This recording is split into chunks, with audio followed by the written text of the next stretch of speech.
প্রতিবেশী দেশকে বলবো, আপনারা নিজের চরকায় তেল দেন, আপনারাও শান্তিতে থাকেন, আমাদেরকেও শান্তিতে থাকতে দেন। সব চেঞ্জ করা যায়, প্রতিবেশী চেঞ্জ করা যায় না। আমাদের ল্যান্ড তাদের ল্যান্ড, পাশাপাশি। আমরা চাই তারাও সুখে থাক, আমরাও সুখে থাকি, ঠিক কিনা?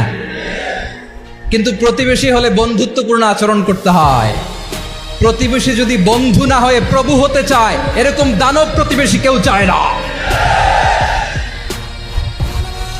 ভারত যদি বন্ধুত্ব উপহার দেয়, আমরাও বন্ধুত্ব দিব, কি বলেন? তারা যদি বন্ধু সুলভ আচরণ করে, আমরাও বন্ধুত্ব উপহার দেব। কারণ আমাদের পররাষ্ট্র নীতি হচ্ছে সবার সাথে বন্ধুত্ব, কারোর সাথে বৈরিতা নয়। আলহামদুলিল্লাহ বলেন, কত চমৎকার পলিসি আমাদের। আমরা নির্বিবাদী, আমরা বাংলাদেশিরা শান্তিকামী। We are proud of that. এজন্য আমরা গর্ববোধ করি।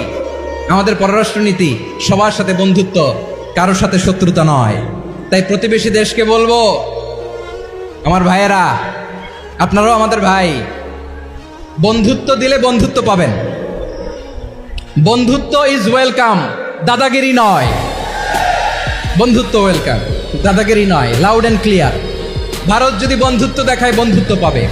কিন্তু ভারত যদি বাংলাদেশে আধিপত্যবাদ বিস্তার করতে চায়, বাংলাদেশের 18 কোটি জনগণ সেটা রুখে দেবে। ভারত যদি গৌর গোবিন্দের ভূমিকায় নামতে চায়, দেশের 18 কোটি মুসলমান শাহজালালের ভূমিকায় নামবে।